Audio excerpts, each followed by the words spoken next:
Isa sa mga pagpapala na maaalala namin ay iminulat mo ang aming mata at binigyan niyo po kami ng hamon upang mabuhay ng punong-puno, masigla at may kahulugan. Kayo po ang siyang maging tagapagsalita ngayon, Panginoon. Tungtungan ng inyong paa, ang inyong lingkod, maitaas namin ang iyong pangalan, pinagdiriwang namin ang kabutihan ninyo. Ang mga salita niyo ang nais naming dinggin, kaya mga salita niyo lang nawa ang aming mapagsalusaluhan. Kayo po pa sa langit, aming tagapagligtas, aming Panginoon, aming Diyos, ang maging tagapagsalita ngayon. Basbasan niyo po kami at itaas niyo ang inyong pangalan lamang. Maghari kayo sa aming puso, anuman ang kaguluhan, anuman ang bagay na maring umagaw ng aming pansin sa inyo, isinusuko namin sa iyong paanan. Kayo po ang maghari, magbigay ng kapayapaan. At habang kami naman ay nagtatamasa ng pagpapala mo, nawa Panginoon, ganun din, ilayo mo sa masasamang tao at masasamang espiritu ang aming mga sambahayan, ang mga mahal namin sa buhay na di namin kasama ngayon. Lord, may you speak, do as you will, lead us, teach us. In the name of Jesus we pray. Amen. 5 steps to life. Hindi lang po 5 ang steps na yan, 5 mahahalagang hakbang upang magkaroon ng isang makabuluhan at malalim na kahulugan ng buhay. If the Lord Jesus came so that we might have life, what did He teach His people so that we may attain the fullness of life? 5 steps to life, and one of that, lahat po ito yung mga verbs, alam na natin pero kailangang sariwain, love. Dapat umibig tayo. Dapat magmahal. Hindi pag-ibig, hindi pagmamahal na noun, kundi verb, magmahal, umibig. Dahil, ang tunay lang pong nakapagpapasaya sa tao ay yung minamahal niya. Pag kami nagbigay sa inyo ng isang platong masarap na pagkain at hindi nyo naman mahal yung nagbigay, maaaring magpasalamat kahit matuwa. Pero kung mahal na mahal nyo yung nagbigay, kahit tansan ang lalagyan at ganun kakonti ang nakaya niyang iabot, ay magpapasalamat kayo at nagagalak kayo. Iba yung tingin ng nagmamahal sa iyo, iba yung kanyang karinyo sa iyo. Kaya yung tao pong marunong magmahal, yon ang nakakalasap ng tunay at malalim na kaligayahan. Because only those that you truly love can truly make you happy. So, love God. Well, God loves everybody. Those who love God are the ones who really feel that kind of love, and those who love God in return are the ones who enjoy this loving relationship. Mark 12:30, Jesus said, "Love the Lord your God with all your heart and with all your soul and with all your mind and with all your strength." Of course, this is a quotation which was very widely known even in the Old Testament. So love God. Love people. Mark 12:31, once more Jesus says, "Love your neighbor as yourself." Isa po itong hiwaga na parang going to the east by sailing west. That by loving people, by even giving sacrificially to people, that's when we attain the deep forms of happiness, therefore the deeper meaning of living.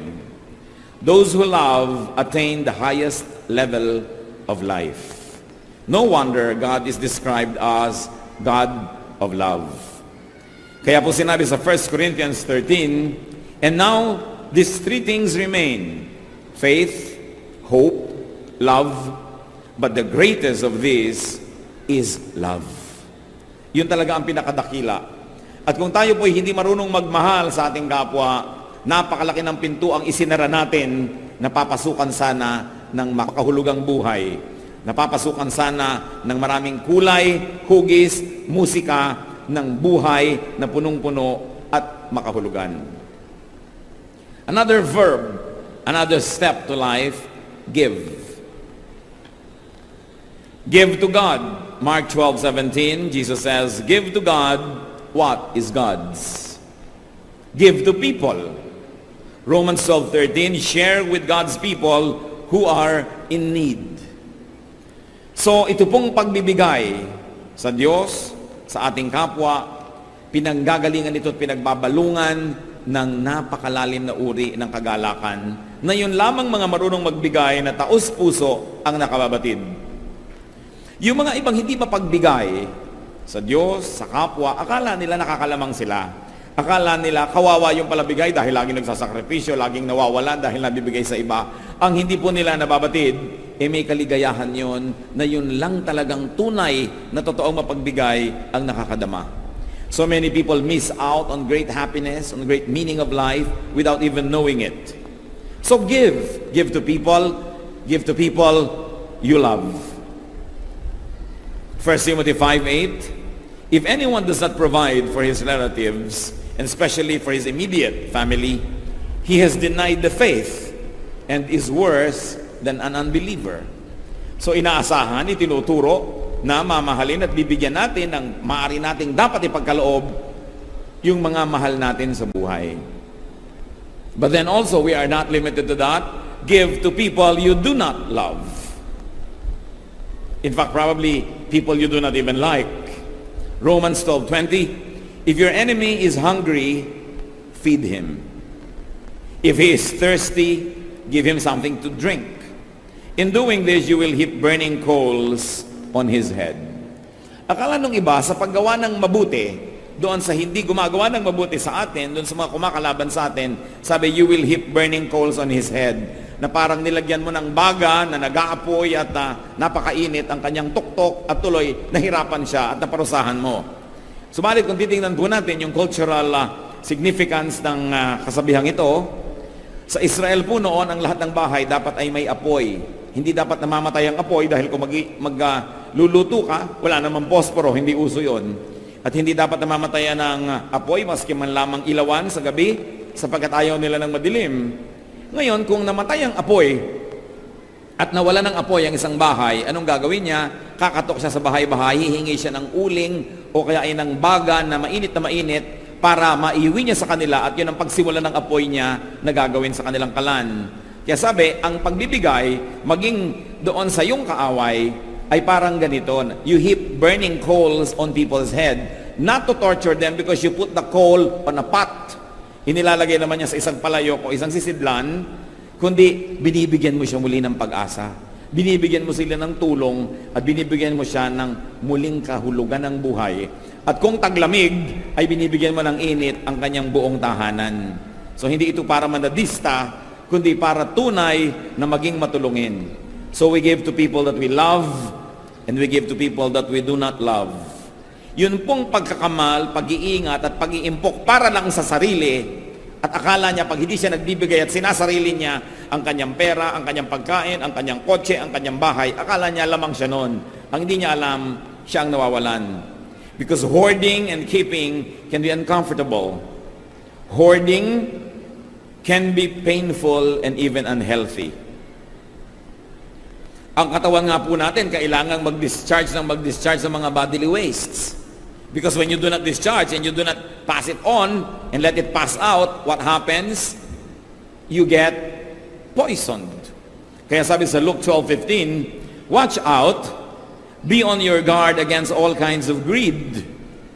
A man's life does not consist in the abundance of his possessions.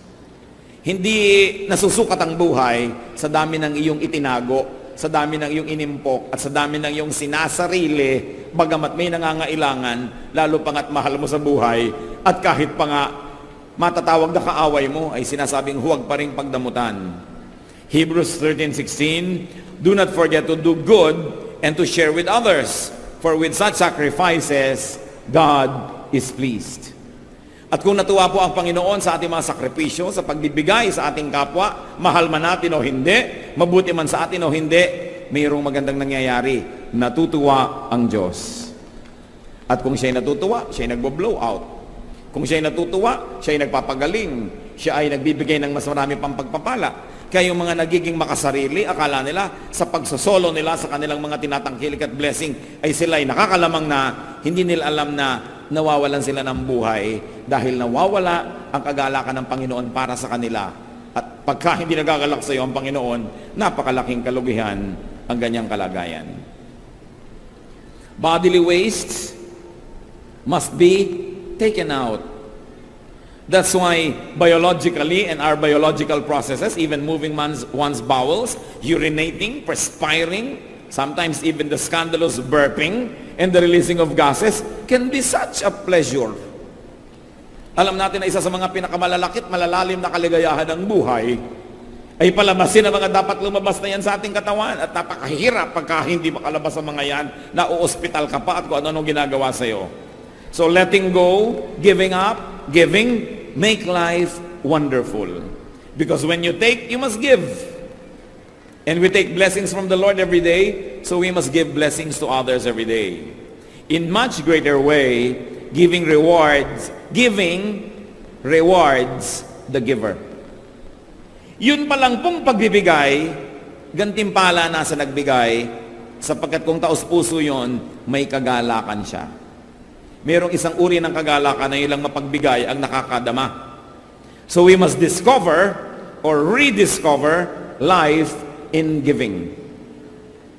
Hindi tayo padadala sa turo ng sanlibutan na be wise, think of yourself, be selfish, dahil mawawala yung napakalaking pagpapala na tanging sa pagbibigay lamang natin nalalasap. Kaya ang conclusion sa Acts 20:35, it is more blessed to give than to receive. And this is not only to condition people so that they will continuously sacrificially give, but it is written because it is true. It is more blessed to give than to receive. Pangatlong hakbang po, to have a full life, forgive. Magpatawad. Forgiving is letting go of toxins, of unhealthful and destructive energies. Dahil po, mga kapatid, tao tayo, magkakamali tayo, magkukulang. Ganon din ang lahat ng mga mahal natin sa buhay. Ganon din ang mga pinapahalagahan natin, maging ating kabiyak, anak, magulang, kapatid, pinsan, kaibigan, kapitbahay, kapwa manggagawa. Darating at darating ang panahon, kung hindi pa dumarating, magkukulang yan sa atin. Magkakasala, magkakamali. Sapagkat lahat ng tao ay magkakamali at magkukulang, magiging miserable ang buhay ng lahat, liban na lang matuto tayong magpatawad. You can never ask perfection from people around you. They will be short of your expectation. They will probably commit errors intentionally or unintentionally. So who is a happy person? A happy person is not the one who is never offended by anybody, because there will always be people who will offend us. A happy person is a person who knows how to forgive. Kung gagawin po nating pamantayan para maging masaya, yung walang nakakamali laban sa atin, magiging miserable tayo dahil laging may magkakamali. So sino ang masaya?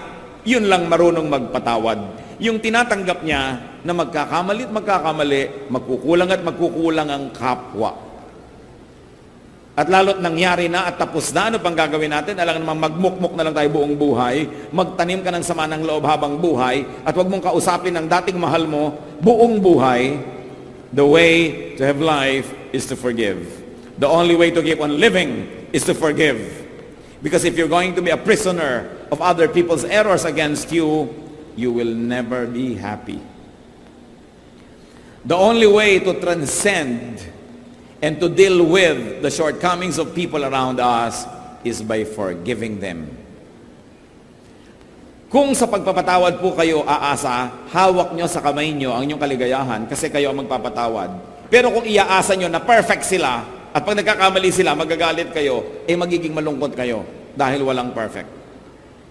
So magpatawad.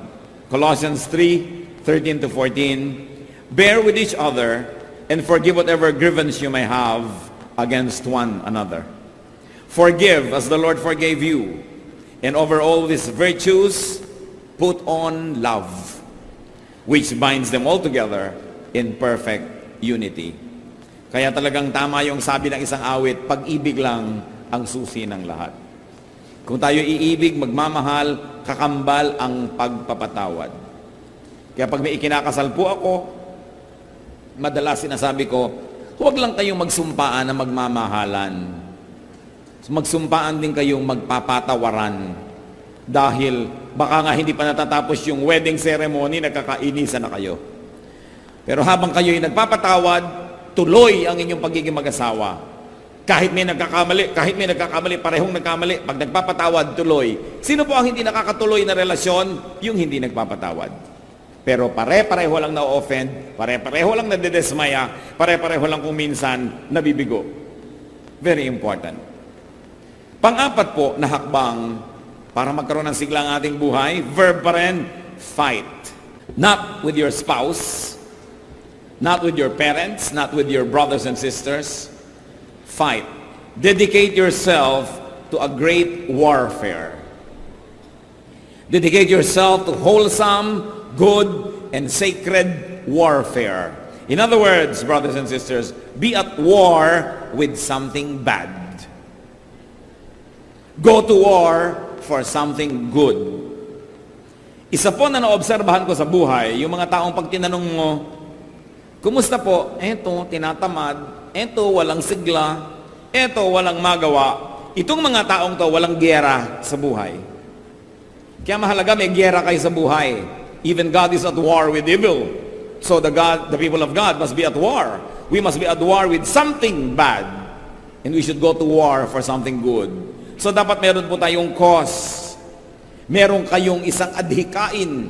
Meron kayong sinasalihang isang movement o isang bagay na nais baguhin ang mundo, ang buhay, o mga aspeto ng buhay. Like, gusto nyo bang masugpo? Halimbawa, yung pagtitinda ng sigarilyo sa mga kabataan. Gusto nyo bang masugpo ang pagtitinda ng drugs sa kahit kanino man? Isang cause yan. Gusto nyo bang linisin ang lahat ng ilog ng Pilipinas? Linisin ang Laguna de Bae? O kaya linisin ang ilog Pasig? Gusto nyo ba na arugain ang mga taong lansangan? O kaya ay wakasan ang trafficking of children and women? O kaya ay wakasan ang pagkalbo at walang haba sa pagsira sa ating kalikasan? Dapat may giyera kayo sa buhay. Kasi kung wala kayong giyera, araw-araw nagtataka kayo kung ba't kayo buhay. Dedicate yourself to a cause higher than yourself. Dedicate yourself to a cause higher than your daily existence. Ang buhay niyo po ba ay pumunta na sa level na araw-araw, ang iniisip niyo lang, ano kaya ang maiulam natin ngayong araw na to? Pagdating sa bahay, ano ang ulam? Ano kaya ang lulutuin natin ngayon? Pag yun na lang ng yun ang inyong iniisip, ibig sabihin wala na kayong giyerang mas malaki pa kesa sa inyong pang-araw-araw na buhay. At mag-uumpisa na kayo na tamarin, humina, mawala ng sigla. Kita niyo po ang mga giyera ni Paul, Philippians 3:8. What is more, I consider everything a loss compared to the surpassing greatness of knowing Christ Jesus my Lord, for whose sake I have lost all things. I consider them rubbish that I may gain Christ. So pumili siya ng giyera niya. Anong giyera niya? To know the glory of Jesus. Ano po ang giyera niyo sa buhay, mga kapatid? To share the gospel, magandang giyera yan. To get ourselves corrected by the Spirit of God more and more, magandang giyera yan.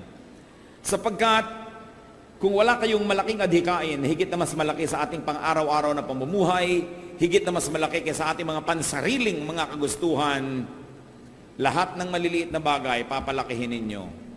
Ang mga mag-asawang nag-aaway dahil sa mga walang kakwenta-kwentang bagay, because there is no greater cause that binds them, that commands their energies and their dedication.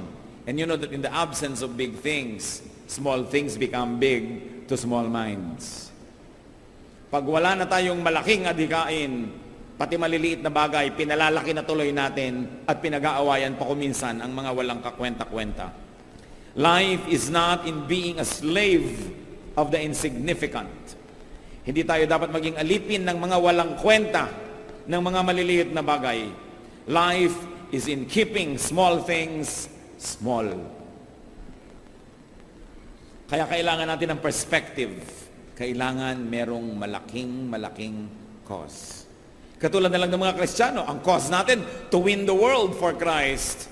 So dapat marunong tayo magpasensyahan, magpatawaran at magtanggapan sa isa't isa kahit hindi tayo lagi nag-agree sa ating mga theology dahil may mas malaking cause to win the world for Christ. But people who forget that big cause get embroiled in tiny, little, insignificant, and sometimes very, very unimportant struggles. Sadly, against each other. So, fight. Meron ba kayong giyera sa buhay? Kahit ano yon. Gusto niyo bang i-preserve ang lahat ng mga ancestral houses ng Pilipinas? O gusto niyo ba na ipaglaban ang karapatan ng mga api? O kaya linisin ng pamahalaan? Dapat meron tayong giyera.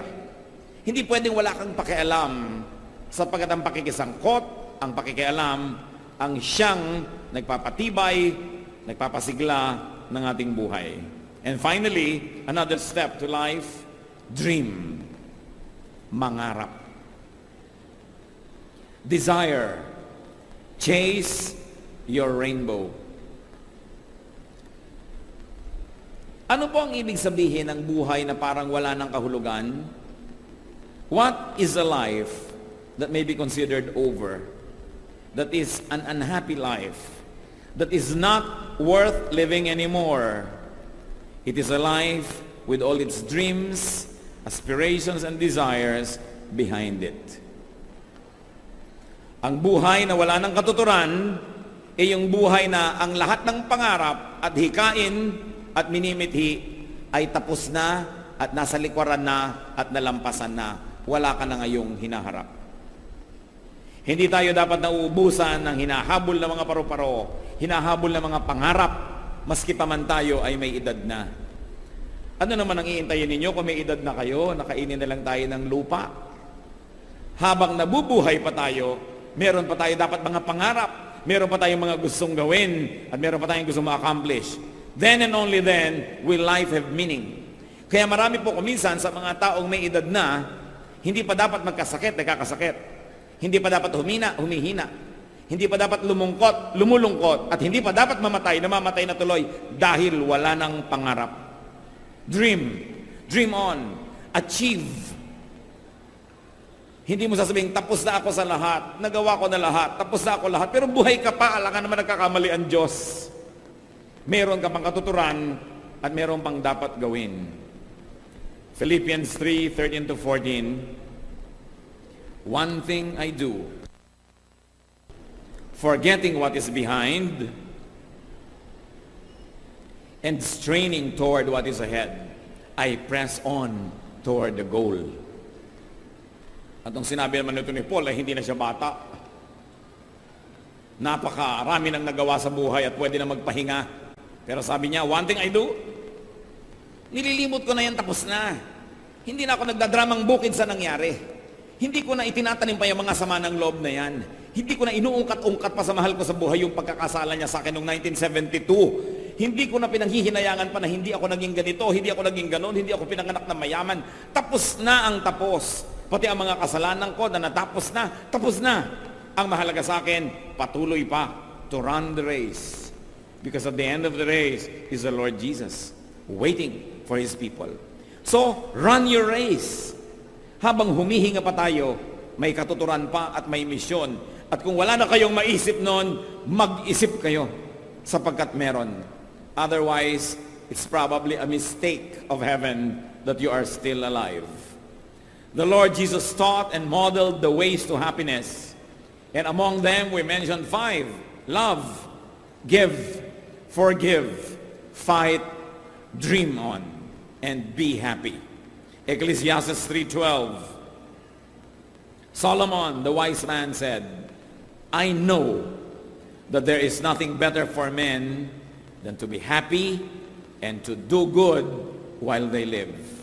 So let's continue to do good, but let's also continue to be happy. Do not let even religion deprive you of happiness. Do not be deceived into thinking that religiosity is only a matter of sacrifice, that is only a matter of not having a life. Because Jesus said, I came that they might have life and have it to the full. Panginoon, salamat sa inyo pong mga paalala sa amin. Salamat po sapagkat kayo yung mapagmahal, maalalahanin, at nais ko kami magkaroon ng buhay na matatag, masaya, at kung hindi man laging maginhawa, buhay na may katuturan, buhay na may misyon. Sa pagyuko namin sa iyong presensya, O Diyos, Suriin mo po ang aming puso. Nais din naming makisuri. Ipakita mo sa amin, Panginoon, kung masasabi namin ang buhay namin ay may katuturan, and it's exciting, and there is so much to do, o kaya masasabi namin ang buhay namin parang wala ng kahulugan, parang wala nang nangyayari, parang walang direksyon. Kung kayo, kapatid, kabilang doon sa pangalawang grupo, na masasabi niyong parang wala na akong direksyon, hindi ko malaman ang gagawin ko, parang walang excitement ang buhay, nais kong manalangin para sa inyo. Yumuko kayo sa presensya ng Diyos, saan man kayo naroon ngayon. Hihingi tayo sa Diyos ng isang mahimalang paghipo, na makita nyo ang maaring hindi nyo na pagpapapansin kung ano pa ang mga misyon na dapat natin gawin sa buhay. Panginoon, kung meron sa aming kalagitnaan, sino man na maaaring i-consider niya ang kanyang buhay na parang wala ng katuturan, wala ng kahulugan, wala ng meaning, o kaya walang kabuhay-buhay, walang kasigla-sigla. Kausapin mo, Panginoon, ngayong Espiritu. Espiritu niyo ang kumausap, Panginoon. Ibulong niyo kung ano pa ang mga nais niyong gawin namin sa buhay. Sa marami nang nagawa, ano pa? Sa wala namang nagawa, ano ang dapat gawin? At sa nalilito, kaliwanagan ang ipagkaloob niyo, Panginoon. Nais niyong makita ang isang buhay na masigla, isang buhay na naghihintay, anticipating, and excited for tomorrow. Hindi isang buhay na parang hinihila ang paa at mabigat ang paglakad ng panahon. Pakita mo sa amin, Panginoon. At sa bawat kapatid naman, nakitang-kita ang kanilang misyon sa buhay, humihingi kami ng kalakasan para sa kanila. Salamat, Ama, kahit wala kami patago, malakas po ang loob naming humingi dahil Ama namin kayo. Dahil mahal nyo kami at dahil sa inyong mga pangako. Mga kapatid, tanggapin ninyo ang hinihiling nyo sa Panginoon ayon sa iyong pananalig at ayon sa kanyang kapangyarihan. Sumagana nawa ang pagpapala ng Diyos sa inyong buhay. Amang Diyos, aming tagalikha, salamat po sa ngalan ng aming Panginoong Hesus.